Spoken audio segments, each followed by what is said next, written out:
good to be learning with you on a Wednesday night. Let's light up the darkness. Sorry about that. I was looking at the feedback screen, which is you guys on Facebook compared to my regular monitor. And Facebook is running about a 10-second delay all the time. How's everybody doing?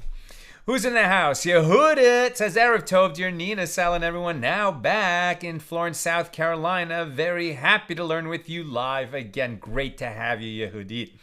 Sharon in New Jersey, Bill in Mid-Missouri, Steve in New Hampshire, Shandor in the Bronx, Paula in the Great Northwest, and it skipped on me. Lucy in Minnesota, Bella in Florida, Tom in Pennsylvania, Melissa in Great Neck, Jonathan in LA, Guy in Ohio, Belle in Texas with 2 observant dogs. That is, observant because their father is eating popcorn. Shalom class, I love it.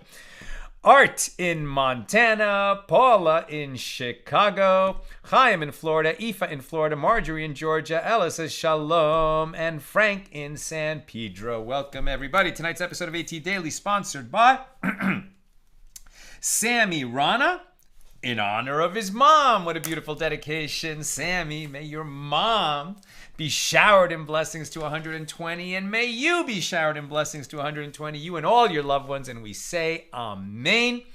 And thank you for enabling us to share more Torah with more people around the world. Today is the 10th. Okay. We are continuing our discussion of Mishna number 1. Here in Chapter 7 of Tractate Bava Kamma, the 21st volume of the Talmud. We're talking about the penalties that may or may not accrue when somebody steals. Generally speaking, if somebody steals an item or money, and then he's caught before he himself or she herself comes forward and confesses, so then that person has to make the 2-fold payment. Unless the item that was stolen is a sheep, which requires a 4-fold payment, or an ox that requires a 5-fold payment. And the 4-fold and 5-fold payment are only in those cases of the sheep or the ox, and not necessarily in every case. And that's what we're talking about here. So one of the questions that keeps coming up is about Yeush, despair. Right, so do we say, so despair is something that we encounter all the time in the law of lost objects, right? So if somebody loses something and he despairs of it ever coming back to him, for instance, you drop some cash on the street in Manhattan, not in a marked wallet, not with a money clip, not in any way identifiable. So it's extremely unlikely that somebody saw you drop the money and is going to be able to find you and bring you back the money. So usually in that situation, the owner despairs of getting that item back. So what about theft? One of the things we're talking about is if somebody has, an animal or a piece of property or money, a wallet, something, so he let's say an animal, let's say it's a sheep. So he has his sheep stolen. And then the question is, first of all, the 4-fold or 5-fold payment only kicks in if the sheep or ox is not only stolen, but then the thief either sells the sheep or slaughters it. Same with the ox, right? So if it's still in his possession when he gets caught, he can give it back. And he might have to do the 2-fold payment, but he won't have to do the 4-fold or 5-fold payment unless he sold it or slaughtered it. In other words, he can't get it back. And now what we've been looking at is, well, how does the owner's despair play into that? If this happens that he sells it or slaughters it before the owner despairs, so he's clearly selling something that is not his. If the owner has despaired of ever receiving it back, some would say that the thief legally acquires the item. Now, that doesn't mean he's not guilty of theft. He still has to make restitution, but the restitution that he makes is with money and not necessarily with the thing itself. So that if he has legally acquired it, he can sell it. If he slaughters it, he slaughters it. But what's interesting is if you have not legally acquired something and then you sell it, well, then you really haven't sold it because it was not yours to sell. Now, you might say that, well, this thief, it was never his to sell. But at least some of the opinions say that if the owner despairs, then this guy has legally acquired it, particularly if the owner despairs and he goes ahead and sells it to someone that doesn't know he's buying stolen property. And others would say, well, whether the owner despairs or not, the thief never has legal acquisition of that item. And others say, well, when did he sell it? Was it before or after despair? So these are the issues that we are discussing. We're going to be doing a double daf today because we got a good head start on it yesterday, and this will get us back on the schedule. So we picked this up, well into page 68a, kind of close to the bottom.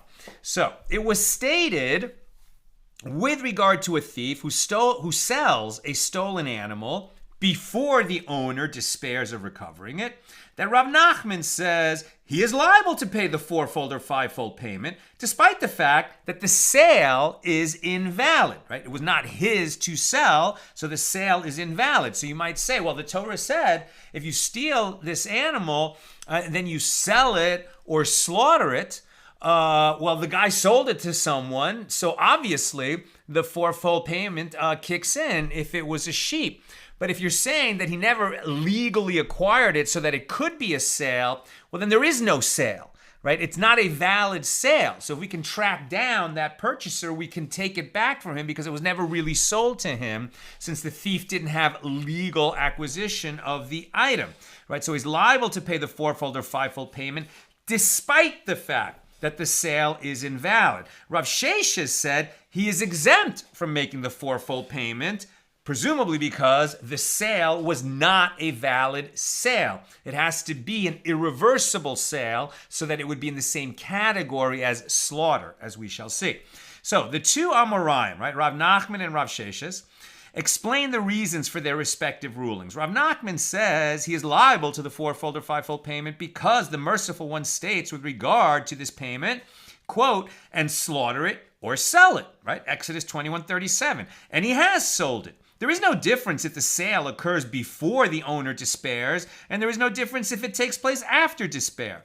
Rav Sheshes says he is exempt, as his liability is in effect only if he sells the animal after the owner's despair, when his action, meaning the sale, is effective. But if he sells it before the owner has despaired of recovering it, then his action is not effective. It is not a valid sale, and therefore he is not liable for the fourfold payment, as we require that the sale be similar to the slaughter, as they are mentioned together. And when he slaughters the animal, his action is effective, meaning it is irreversible. You can't bring the animal back to life, though you could unwind an invalid sale. So Rav Sheshes said, from where do I say that he is exempt? Right? Rav Sheshes is giving proof for this. From where do I say this? As it is taught in a baraisa that Rabbi Akiva said, for what reason did the Torah say that a thief who slaughtered or sold a stolen animal pays the fourfold or fivefold payment, right? He's looking for a rationalization, right? An explanation. What was God trying to accomplish when he placed in the Torah this fourfold or fivefold payment for one who steals a sheep or an ox and then either sells it or slaughters it? So says Rabbi Akiva, for what reason did the Torah say this? It is because he has become entrenched in sin by slaughtering or selling the animal that he stole. Maybe he needed it for himself. Maybe he was just a poor guy who was really having a tough time feeding his family, and he stole the sheep thinking, I'll never do this again, but I did it now because I need this animal. I'm going to milk it. I'm going to shear it. I'm going to get myself back on my feet. But if he slaughters it or sells it and makes it permanent so that now he can't return it, maybe he was thinking, I'll keep it for a while, then I'll return it, whether I'll confess or do it anonymously, at least he could return it and go back to the way things were before. But if he sells it or slaughters it, then he's more like becoming in the business of stealing animals, right? And in either slaughtering them or selling them. So says Rabbi Akiva, we want to, the Torah is trying to discourage that, and that's why it enacts this heavy penalty on the one who does this. Now, Rav Sheshes analyzes the Baraisa of Rabbi Akiva, who gave that reasoning. So when did this sale, referred to by Rabbi Akiva, occur? If we say that it happened before the owner despaired of recovering his animal, is it possible that there is any entrenchment in the sin here? A sale before the owner's despair is not a valid sale, which means there is no deepening of his earlier sin. Rather, is it not the case that this is referring to a sale after the owner's despair? And Rava said, no, this is not a proof, as one can explain that the thief is entrenched in sin because he repeated his sin. First he stole an animal, then he sold a stolen animal. He sinned a second time by his act of a sale. Regardless of whether it was a valid sale or not, that's a technical discrepancy. As far as the thief is concerned, he stole it, and then he stole stolen goods, and he sold stolen goods, and he's not thinking about, what did the owner despair or not? Is this a valid sale or not? Doesn't sound like the halachic ramifications of that sale are really on the thief's mind. He stole and then he sold. So the Gemara suggests, come in here a proof for the opinion of Rav Sheshes, right? That if he sells it after the owner's despair, it is a valid sale. But if he sells it before the owner's despair, it is not a valid sale, and therefore the fourfold or fivefold payment does not apply. So that's Rav Sheshes' view. So come in here a proof for that opinion from a different Baraisa. It is written, and slaughter it or sell it. So just as slaughter is an act that cannot be undone, so too the selling referred to here is an act that cannot be undone. And the Gemara analyzes this Baraisa. So when did this sale take place? If we say that it happened before the owner's despair of recovering his stolen item, why can it not be undone? The thief's sale of the animal is invalid before the owner's despair, and therefore the sale is easily undone, if you can find the buyer. Rather, it must be referring to a sale that took place after the owner's despair. And one can conclude from the Baraisa that there is liability to pay the fourfold or fivefold payment only if the animal is sold after the owner's despair. So that would seem to be a proof of Rav Sheshes. Rav Nachman rejected this proof, as he interpreted that Baraisa as serving to exclude one who transferred ownership of the animal temporarily, for example, for 30 days. So the Gemara adds, and Rabbi Elazar also holds that the liability of a thief to pay the fourfold or fivefold payment applies if he sells it after the owner's despair of recovering his stolen animal. As Rabbi Elazar says, no, that an ordinary case of theft is assumed to result in the owner's despair of recovering the stolen item. In other words, in the absence of evidence to the contrary, one may assume that the victim of theft has despaired of recovering his item. Not everybody despairs, so there is the possibility of evidence to the contrary, but the normal case is if it's stolen, you're not going to get it back. And now we're on page 68b.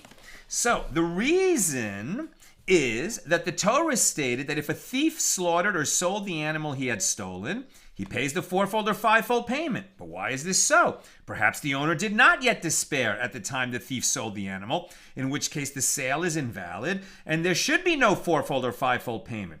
Rather, is it not because, right, did the Torah not institute this penalty because we say that an ordinary case of theft is assumed to result in the owner's despair of recovering the stolen item? This concludes the statement of Rabbi Elazar, which clearly indicates that there is no fourfold or fivefold payment if the animal is sold before the owner's despair. It's just that Rabbi Elazar says the normal thing is despair, and that's why the fourfold or fivefold payment will almost invariably apply, though not necessarily all the time. Now, let me just read to you where the halacha came out on part of this.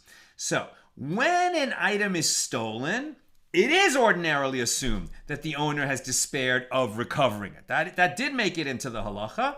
Now, some commentaries write that in light of this assumption, one who buys stolen goods from a thief does not have to return them to the prior owner, as the buyer has fully acquired the goods through the combination of the owner's despair and the change of possession of the goods that occurred when he bought them. Nevertheless, it is the accepted custom to return stolen items in any event, and one may not deviate from this practice. So there you go. If you realize that something you bought is stolen, then halachically, and this is Jewish legally speaking, as a result of the custom that has grown into law over the centuries, you have to find the owner and return it. You can't keep something that you know is stolen.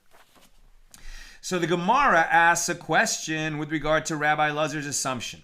But perhaps the Torah obligates the thief to pay the fourfold or fivefold payment, even if the owner has not yet despaired at the time of the sale, despite the fact that the sale is invalid, as Rav Nachman stated. And in response to this question, the sages say, no, this cannot enter your mind, as Rabbi Elazar maintains that the juxtaposition of slaughtering and selling in the verse that states, and slaughter it or sell it, teaches that the thief's sale of the animal is similar to his slaughter of it, and just as the slaughter is a matter in which his action is effective, right, irreversible, so too the case of selling the animal is one in which his action was effective, i.e. that the sale is valid. And if the sale occurred before the owner's despair, in what sense was his action effective?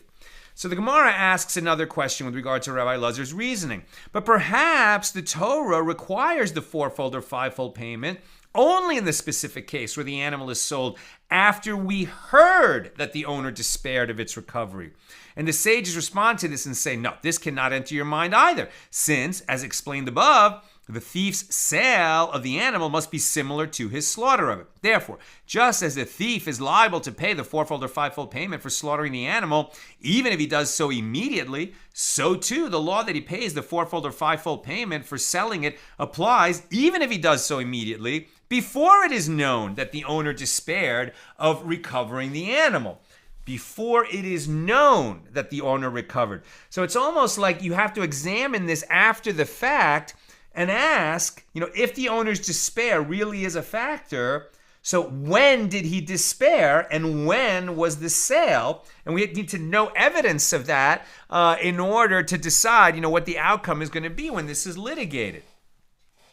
Now, Rabbi Yochanan said to Rabbi Elazar, the case of stealing a human being, what is that? That's kidnapping, proves that your reasoning is incorrect. The Torah states, and he who steals a man and sells him, or if he is found in his hand, he shall be put to death. Okay, so the law of the kidnapper is the same as the law of the murderer. This is a person who's subject to the death penalty. In this case, there is no owner's despair, as no one ever despairs of his own freedom. If you are the kidnap victim, God forbid you're a captive, like the captives that are out there now, you would never give up on somehow acquiring your freedom. You would never despair of that. It might seem difficult, it might seem impossible, but you would never stop longing for it. Right? So there is no owner's despair, as no one ever despairs of his own freedom. Consequently, the thief's sale of the person that he kidnapped is invalid. And yet, right, this is if you kidnapped a person and sold him into slavery. And yet, the Torah states that he is liable to receive the death penalty for selling him. So one can learn by inference from this question that Rabbi Yochanan holds that if the thief sells the stolen animal before the owner's despair, he is liable to pay the fourfold or fivefold payment. Right? So let's just read a couple of laws here. The halachas. One who kidnaps a Jew, takes him into his own domain, forces him to work for him, and then sells him to another, is liable to receive the punishment of death by strangulation. If one steals an animal and slaughters it or sells it, he pays the fourfold or fivefold payment, whether this occurs before the owner despaired of recovering it or afterward. And the halakha is in accordance with the opinion of Rabbi Yochanan and Rav Nachman. So the Gemara asks, if the thief sells the animal after the owner's despair, what is the law? And Rabbi Yochanan says he is liable, meaning to the fourfold or fivefold payment, and Reish Lakish says he is exempt. And the Gemara elaborates. Rabbi Yochanan says he is liable, as the thief's liability applies whether the animal is sold before the owner's despair or after his despair, and that is the law. And Reish Lakish says he is exempt, as the thief's liability is in effect only if he sells the animal before the owner's despair. But after the owner's despair, there is no liability because the thief has acquired the animal by virtue of the owner's despair, and therefore it is his own animal that he slaughters or his own animal that he sells. Right? And this is the opposite of what we've been talking about until now. According to Reish Lakish, if the owner despairs of ever recovering the animal, okay, so the thief still owes him money for that animal. He's a thief. He can be convicted, tried, etc. He has to pay the penalty. But not the fourfold or fivefold payment won't kick in for selling it or slaughtering it, because if the owner despaired, then the thief had legal acquisition of the animal, and then what he sold or slaughtered was not somebody else's animal. It was his own animal that he sold or slaughtered. And that's why the fourfold or fivefold doesn't kick in.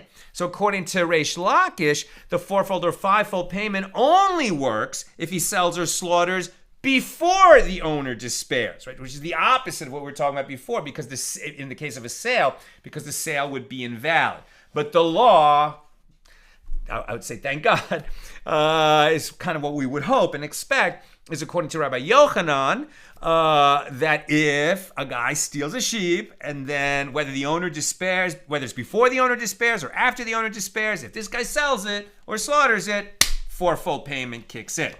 Rabbi Yochanan raised an objection to the opinion of Reish Lakish from a baraisa. If one stole an animal and consecrated it, right, so he stole an animal and consecrated it. Now we know that you can't consecrate a stolen animal. You can't make a gift of this animal to the holy temple when it is standing. But okay, he tried to do that. If one stole an animal and consecrated it and subsequently slaughtered it, he pays the double payment to the owner of the animal, but he does not pay the fourfold or fivefold payment. And the Torah states, the one whom the judges convict shall pay double to his neighbor. That's Exodus 22:8. And the word neighbor excludes the case of one who steals a consecrated item from the temple treasury. Since there is no double payment to the temple treasury, because it's the temple treasury and not a human being, since there is no double payment to the temple treasury, there can be no fourfold or fivefold payment either, as the fourfold or fivefold payment is considered an addition to, not a replacement of, the double payment. Therefore, a thief does not pay the fourfold or fivefold payment to the temple treasury for slaughtering one of its animals, meaning something that was consecrated. Now, the Gemara analyzes the baraisa. When did the events described in the baraisa occur? If we say they happened before the owner's despair, is the animal consecrated? A thief cannot consecrate a stolen item before the owner despairs of recovering it, as the merciful one states in the Torah. And when a man shall sanctify his house to be holy unto the Lord, from which it is derived, just as one's house belongs to him, so too anything that one consecrates must belong to him. And therefore a thief cannot consecrate a stolen item. So rather it is obvious that the baraisa is dealing with the events that occurred after the owner's despair. And yet, the only reason that he does not pay the fourfold or fivefold payment is that he consecrated the animal on the grounds that when he slaughtered it, he slaughtered consecrated property. But if he did not consecrate the animal before he slaughtered it, he would pay the fourfold or fivefold payment. And if it enters your mind that the owner's despair serves to acquire the animal for the thief, why would he have to pay? At that point, it is his own animal that he slaughters or his own animal that he sells. So Reish Lakish said to Rabbi Yochanan, with what are we dealing here? The baraisa is referring to a case that occurred before the owner's despair. And it is not the thief who consecrated the animal, since he cannot do so. Rather, says Reish Lakish, we are dealing with a case where the owner of the animal consecrated the animal while it was in the thief's possession. let's slow down. The thief took the animal. The owner hasn't despaired of losing it, so it is still his animal. So even though it is in the possession of the thief, it is in the power of the owner to say, you know that animal that thief stole from me? I hereby consecrate it. So now that animal, since it's still his, you can consecrate without being in the presence of the animal. So now the animal has become consecrated even though it's in the possession of the thief. Very interesting case. So the Gemara asks, and is the animal consecrated in this situation? But didn't Rabbi Yochanan say, if one stole an item and the owner has not yet despaired of recovering it, neither of them is able to consecrate it. This one, the thief, cannot consecrate the item because it does not belong to him. And that one, the owner cannot consecrate it because it is not in his possession. And the sages state an answer on behalf of Reish Lakish. He stated his opinion in accordance with the opinion of the pious ones, the Tzenuim, who acted not in accordance with the opinion of Rabbi Yochanan. So Rabbi Yochanan says you can only consecrate something that is both yours legally and physically in your possession. But not everybody holds by that. So who are these pious ones who act not in accordance with that opinion of Rabbi Yochanan and do consecrate something that is not in their possession? And this is fascinating. As we learned in a Mishna in Meiser Sheni 5:1, the pious ones would set aside some coins and say, anything that was picked from this vine by passers-by shall be desacralized onto these coins. And this Mishnah is referring to a grapevine in its 4th year after planting. The grapes on this vine must be either eaten in Jerusalem or redeemed with money that is then taken to Jerusalem and spent on food. Right? So in the first 3 years of the vine, it's orla, you're not allowed to eat it. In the 4th year, it's bikurim. It's first. You need to bring it to Jerusalem, and the sages instituted this special ordinance that 4th year produce needs to be brought to Jerusalem for the festivals and sort of hung in the streets, so that the streets of Jerusalem would be awash in fresh fruit, especially grapes. It's just a beautiful, beautiful image. If you imagine going up to Jerusalem for one of the festivals, and the streets are festooned with fresh grapes. So somebody who just walks by a vine and doesn't realize, that it's a 4th year vine, they just think, oh, these are grapes, and, they're stealing. You're not allowed to just take grapes from a farmer's grapevine that you happen to be walking by. But here there's 2 problems. Not only are you stealing, but what you're stealing is consecrated, because those grapes can only be eaten in Jerusalem or sold and then turned into Meiser Sheni, money that can only be spent in Jerusalem during one of the festivals.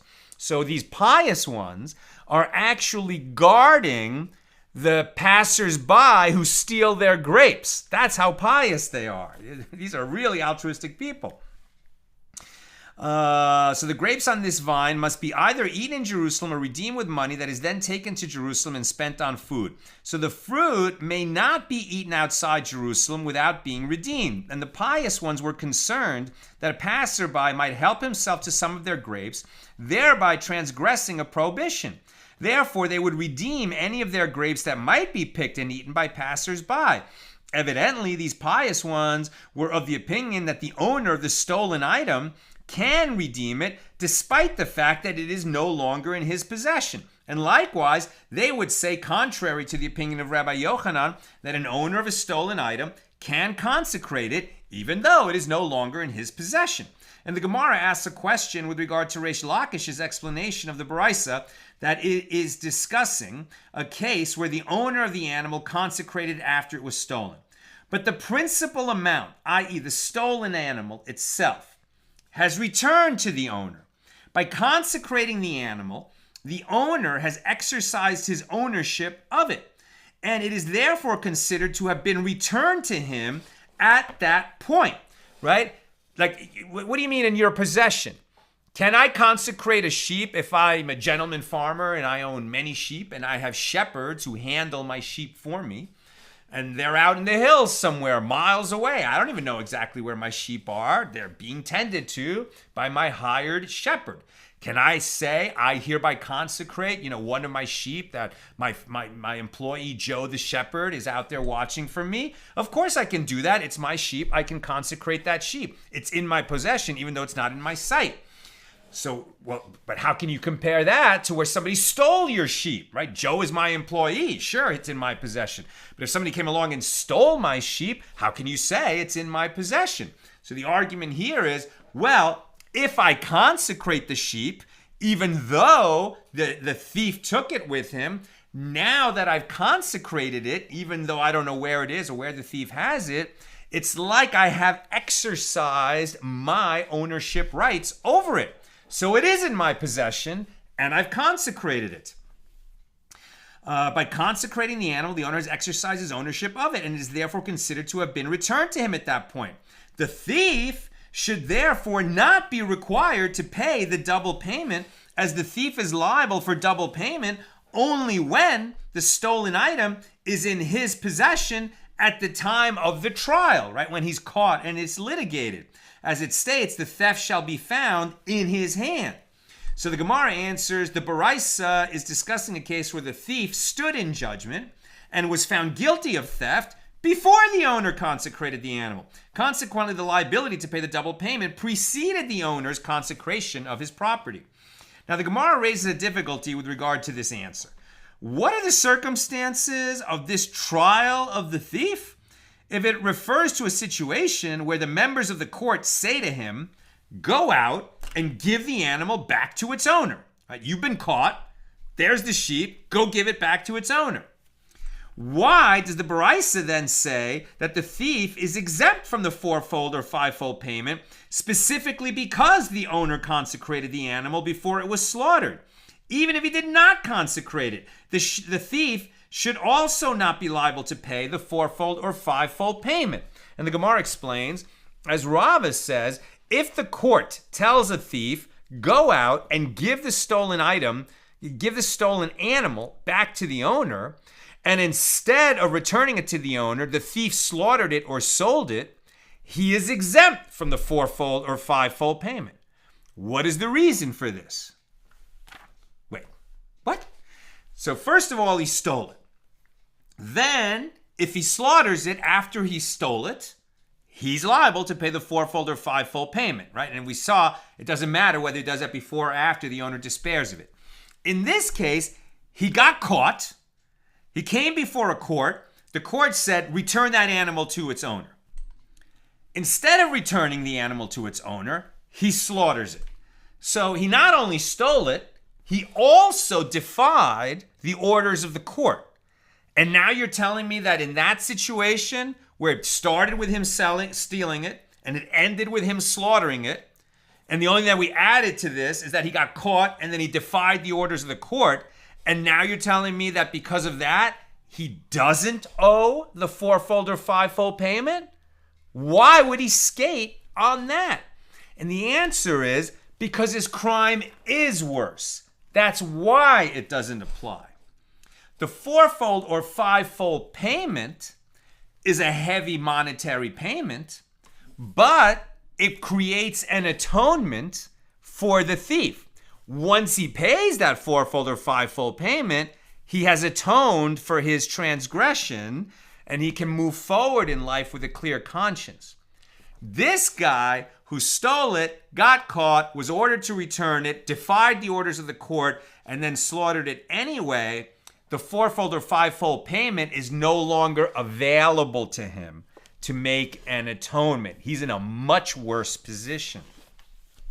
Now we're on page 69a, and Rava continues, but if the court says to the thief only, you are obligated to give the stolen animal back to its owner without actually ordering him to pay, and he subsequently slaughtered or sold the animal, he pays the fourfold or fivefold payment. And what is the reason for this? Since the court has not issued a definitive ruling in the matter, he is still considered a thief rather than a robber.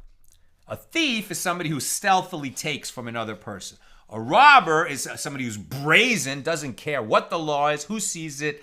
He doesn't care about the victim, he doesn't care about the law, he doesn't care about the courts, he doesn't care about anyone. He just takes what he wants.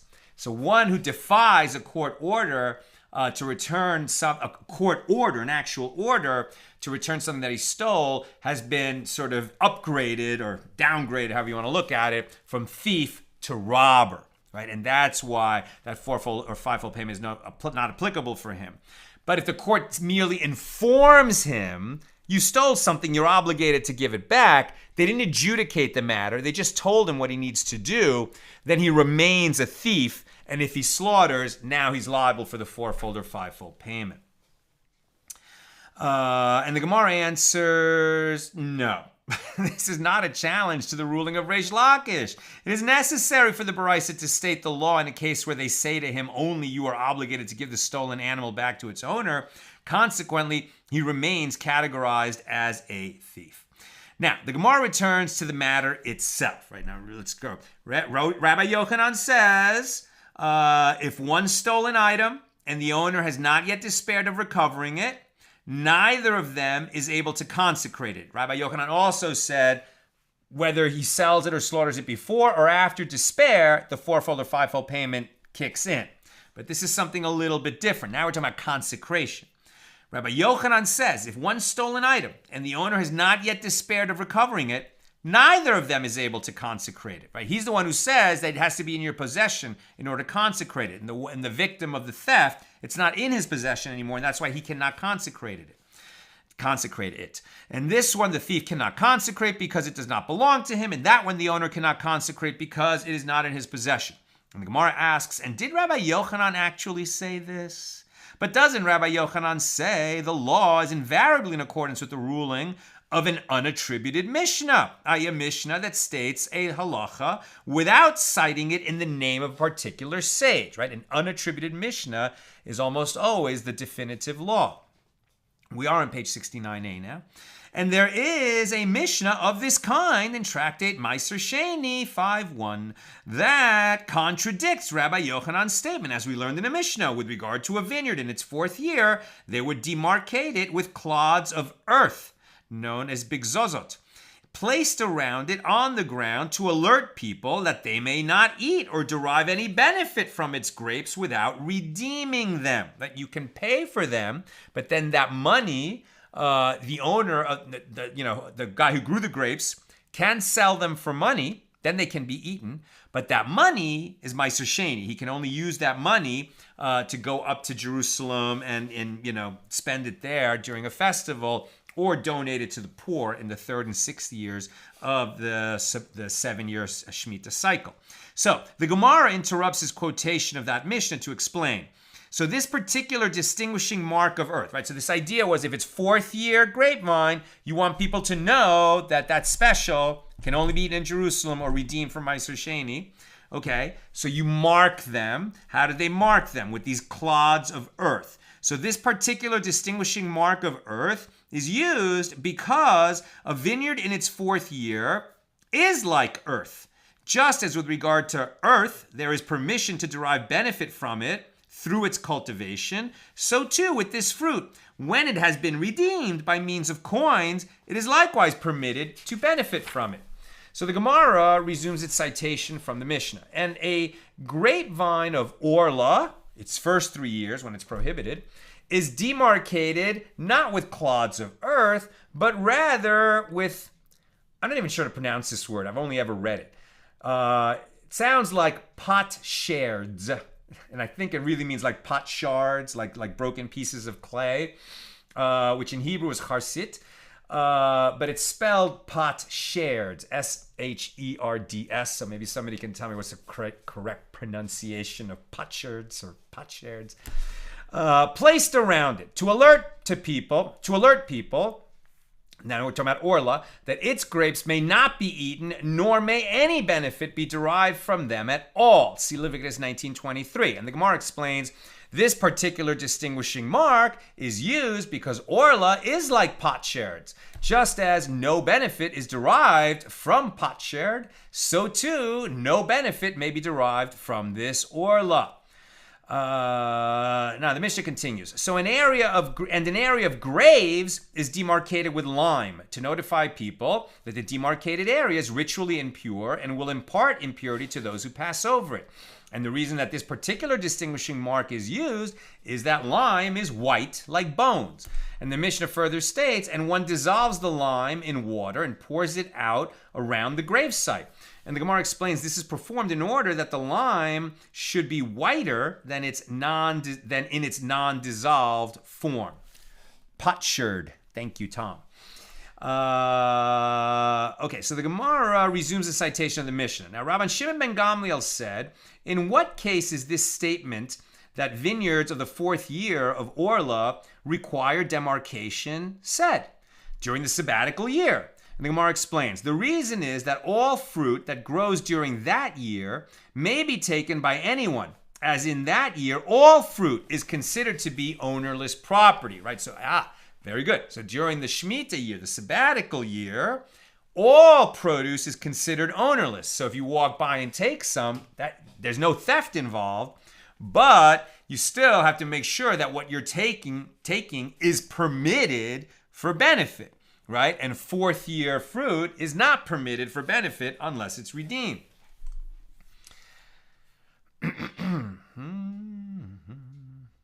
So the Mishnah continues, but during the other years of the sabbatical cycle, when anyone who takes the grapes of another is guilty of theft, then there is no requirement to demarcate these vineyards. And this is in accordance with the adage, feed it to the wicked man and let him die. That is, one is not required to take precautions to protect the wicked from the consequences of their own sins. And here too, there is no obligation to warn a thief that the grapes he is stealing are prohibited, right? You don't have to tell him that if you steal my grapes, you're not only going to be guilty of theft, you're also going to be guilty of eating something that is consecrated and not permitted. And the Mishnah continues, but the pious ones would set aside some coins and say, anything that was picked from this vine by the passers-by shall be desacralized onto these coins. And these pious ones maintain that the owner can desacralize the grapes despite the fact that they are no longer in his possession. Similarly, contrary to the opinion of Rabbi Yochanan, they would claim that an owner can consecrate a stolen item even though it is no longer in his possession. Since this opinion is cited in the Mishnah without being attributed to any particular sage, Rabbi Yochanan should have accepted this ruling as the dispositive halacha. Since he doesn't accept it, he's contradicting an unattributed Mishnah. So the Gemara explains, and if you would say, who is the Tana that taught this practice of the pious ones in the Mishnah? It is Rabban Shimon ben Gamliel. And Rabbi Yochanan did not say his principle that the halakha is always in accordance with an unattributed Mishnah when it follows an individual opinion. And this suggestion does not alleviate the difficulty. And the Gemara explains, but doesn't Rabbah bar Bar Chana say that Rabbi Yochanan says, wherever Rabban Shimon ben Gamliel taught a statement in the corpus of our Mishnah, the law is in accordance with his opinion, except for the case of the responsibility of the guarantor that we'll encounter in Tractate Bava Basra, and the incident that occurred in the city of Tzaidan that we had in Tractate Gittin, and the dispute with regard to evidence in the final disagreement that we'll encounter in Tractate Sanhedrin. Right, so with those 3 exceptions, whenever Rabban Shimon ben Gamliel says a law, even though it's in his name, it is the law because he redacted the Mishnah. He had access to everything. So consequently, if the opinion of the pious ones was cited by Rabban Shimon ben Gamliel, Rabbi Yochanan should have accepted it as authoritative. And the sages say in explanation of the opinion of Rabbi Yochanan, when quoting the declaration of the pious ones, do not say in the past tense, anything that was picked from this vine by passers-by shall be desacralized onto these coins. Rather say, anything that will be picked from this vine shall be desacralized onto these coins. In other words, the desacralizing is performed before the fruit is picked, while it is still in the full possession of the owner of the vine. Therefore, you can't use that as an example of somebody consecrating an object that is not in his possession. He's consecrating while it is in his possession and saying that it will be, if somebody steals it, I've already pre-consecrated or I have pre-desacralized it putting the value, the redemption value into these coins. So the Gemara asks, and did Rabbi Yochanan actually say such a ruling? Could Rabbi Yochanan agree to this reformulation of the declaration of the Pious Ones? But doesn't Rabbi Yochanan himself say the Pious Ones and Rabbi Dosa said the same thing, i.e. their opinions are equivalent? And Rabbi Dosa says that this declaration is formulated in the past tense as anything that was picked, not anything that will be picked. As it is taught in a Baraisa that Rabbi Yehuda says, in the morning, the homeowner, i.e. the owner of the field, stands and says, anything that the poor will pick today that is not rightfully theirs shall hereby be considered ownerless property. The poor are entitled to glean leftover grain from a field after it is harvested. Yet, there are many halachas involved in determining what produce they are actually entitled to take. And not all poor people are learned enough to know these laws. Consequently, there will inevitably be poor people who will take a certain amount of grain to which they are not entitled. And for this reason, the owner of the field should relinquish in advance ownership over whatever the poor might unlawfully take because they were mistaken as to the law. And Rabbi Dosa says, this is not the correct practice. Rather, toward evening, the owner should say, anything that the poor pick today that is not rightfully theirs shall hereby be considered ownerless property. Since Rabbi Yochanan stated that the opinions of the Pious Ones and Rabbi Dosa are the same, well, this indicates that the declaration of the Pious Ones was in the past tense, which means that they permitted redemption of fourth-year produce after it was already stolen. If so, the question remains, why did Rabbi Yochanan not accept the ruling of the Pious Ones as authoritative? In other words, why did Rabbi Yochanan say that you can only consecrate something while it's in your possession, seeming to contradict this ruling that the Pious Ones availed themselves of, saying that they were desacralizing or deconsecrating, changing the consecration status of something that is not in their possession because a thief already took it? And the Gemara answers, reverse the opinion of Rabbi Yehuda with that of Rabbi Dosa, and that of Rabbi Dosa with that of Rabbi Yehuda. According to this new version of the Baraisa, Rabbi Dosa does not permit the owner of an item to exercise any control over it after it has been stolen from him. That would square with Rabbi Yochanan. And the Gemara asks, why do you reverse the Baraisa to avoid a contradiction between the statements of Rabbi Yochanan? It is better to reverse the statement of Rabbi Yochanan himself and say that he actually stated the Pious Ones and Rabbi Yehuda said the same thing and leave the Baraisa intact. And the Gemara says there is no alternative, as one cannot do otherwise than to reverse the Baraisa, as that would mean that in this Baraisa it teaches that Rabbi Yehuda holds that there is a principle of retroactive designation. And we have heard elsewhere that Rabbi Yehuda generally does not accept the principle of retroactive designation of the status of something, as we learned in a Mishna in Demai 7:4. Now we're on page 69b. In the case of one who purchases wine from among the Samaritans, the Kutim, right, who were brought into Israel after the northern kingdom fell and the Assyrians exiled the 10 tribes, it became the lost tribes, and replaced them with these Samaritans, right, these people who were brought in to live in Samaria, and they made an iffy conversion to Judaism, not because they wanted to be Jewish, but because at that time, it seemed that it was dangerous to live in the land and not be Jewish because lions would attack you, and they're called lion converts, as we've discussed before. So in the case of one who purchases wine from among the, and the point about the Samaritans is they were punctilious with regard to the written Torah, but they didn't accept the authority of the sages and the oral Torah. That's often where where their observance was lacking. So in the case of one who purchases wine from among the Samaritans, if there is reason to suspect that teruma and tithes were not separated, and he cannot separate them before the start of Shabbos, so the person should act as follows. If there are 100 log of wine in the barrels, he says, 2 log that I will separate in the future are teruma, as the mandated average measure of teruma is 1/50th. 10 log are the first tithe, and 1/10 of the remainder, 9 log, are second tithe.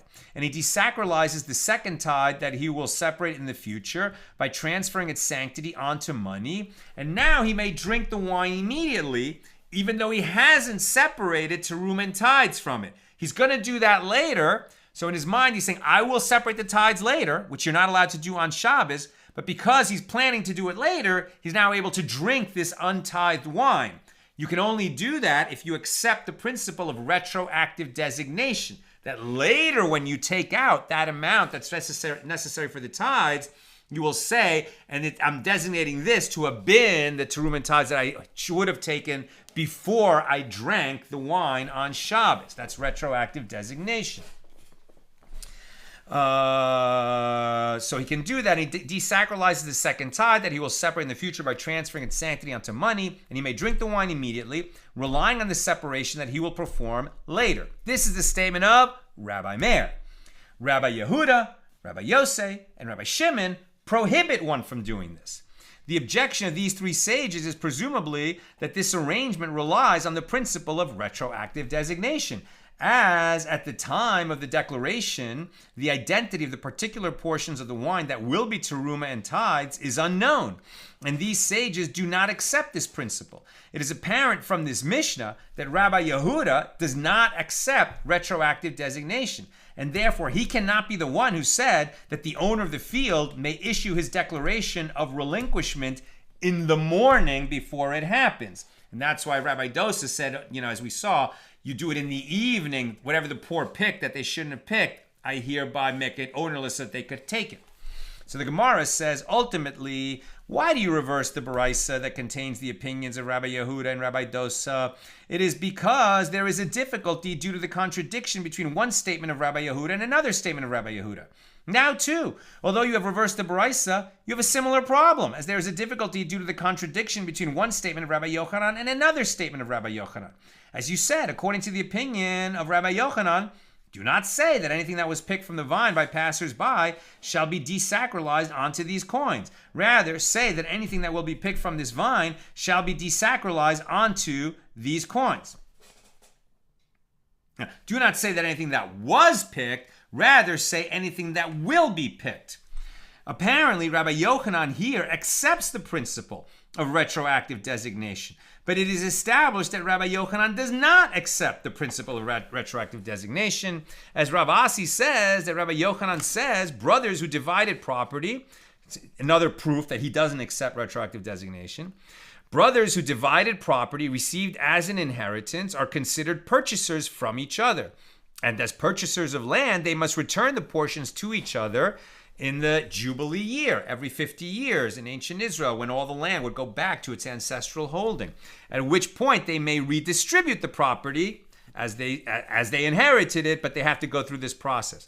And this demonstrates that Rabbi Yochanan does not hold that it is retroactively clarified that each brother's portion was designated for him directly upon their father's death, but rather all the land was considered joint property until the brothers traded or bought their respective portions from each other at the time of the distribution of the estate. In light of this objection, the Gemara retracts its previous assertion that Rabbi Yochanan reformulated the declaration of the Pious Ones about their fourth-year grapes. Rather, the Pious Ones actually declared in the past tense, anything that was picked from this vine by passers-by shall be desacralized onto these coins. The desacralizing took place after the grapes were stolen. So it sounds like that means that you are able to consecrate something that is not in your possession. If so, the question remains, why did Rabbi Yochanan not accept the opinion of the Pious Ones, but instead ruled that the owner of an item cannot consecrate it after it has been stolen?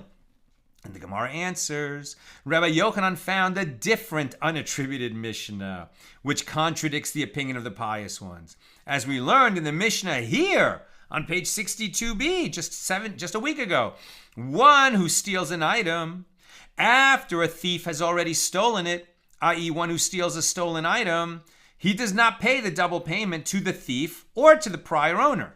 Why not?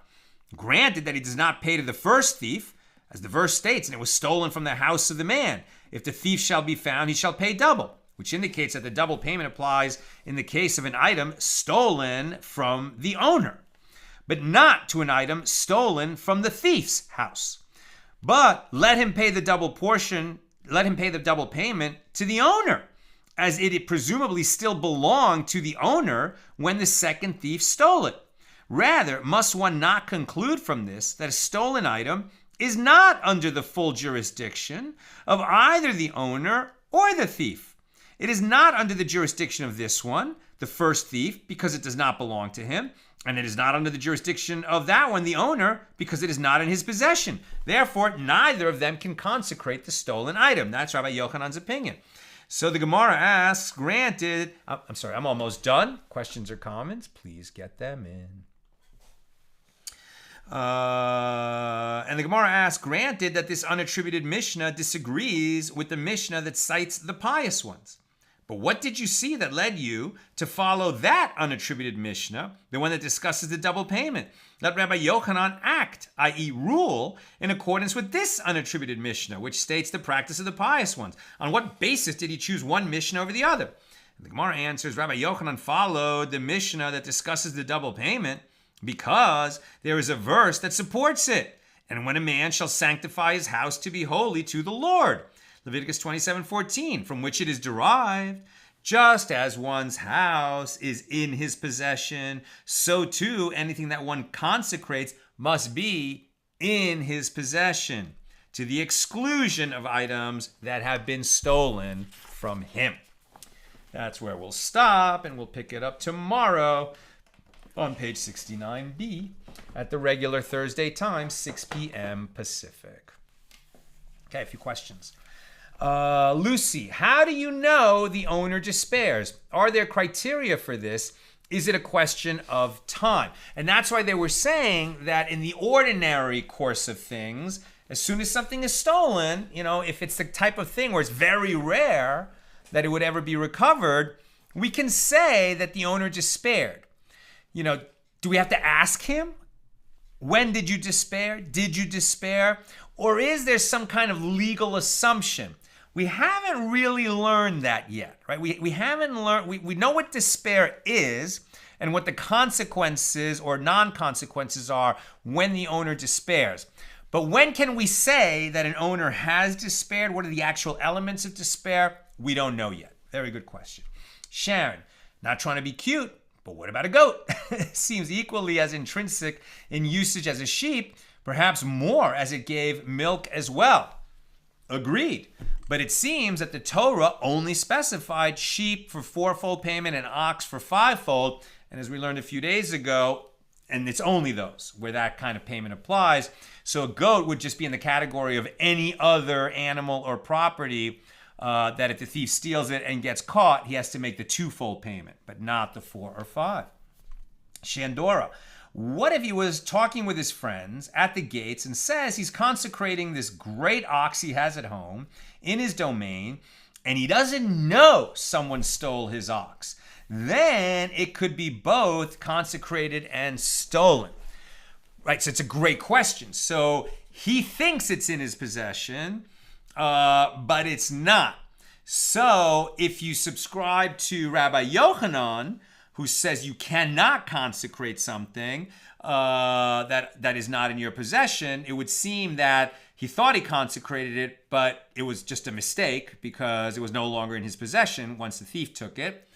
But the other opinion is that you can consecrate, right? According to the Pious Ones, you can consecrate something that's not in your possession, so then it would work, as you say. Tom, what if the temple accepts a stolen sheep, not knowing it was stolen? Can the rightful owner claim it back? That's so good. I think, yeah, right? Because you cannot consecrate something that is not yours. So if there's different ways to consecrate. One way is to designate that animal. I'm going to bring it as an offering when I go up to Jerusalem for the festival when the temple is standing. A different way is to just take it and say at the gates of the temple treasurer, here's a sheep for the temple. Take it, right? So if it's the latter case and the treasurer accepts it, and then the real owner comes and says, well, that was not his to consecrate. Sounds like, since you can't consecrate something that is not yours, that the temple treasury should then give it back to the owner. I think that's the right answer. The temple treasury always wins, because you cannot benefit from something that has been consecrated. But in that situation, it was a false consecration. It was not a valid consecration. So I think he would get it back, but I'm not sure. I'm not 100% sure. And finally, a comment from Bill.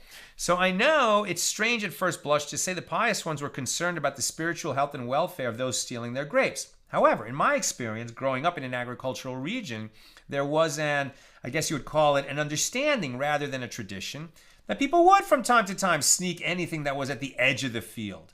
The polite thing to do was to go and ask the farmer to take a handful or two, and the custom would be that the farmer would say, of course, often in exchange for some minor favor or exchange. But even if they didn't ask, you just sort of assume that someone would do it. This is all by way of saying I understand the pious one's approach pretty intuitively. Sure, these passers-by may be a bit rude, but they're still part of the community, and you want to look after them if you can, because that's what decent folks do, as my grandmother would have said. Yeah, and I think that's very important, Bill. What you're saying is that was the sort of acknowledged custom. Like, people knew that. And as we've seen, and even we said tonight, a custom that is enforced over a long period of time starts to acquire, the strong force of custom and even the force of law. And so I think that would definitely be part of it. I mean, if you're in a community where it's just everybody knows, like the orchards, it's like you don't walk onto someone's property. But, they let the branches of the apple trees grow out over the road, and it's okay. The apples fall. There's a ripe apple right there that's literally over the public domain.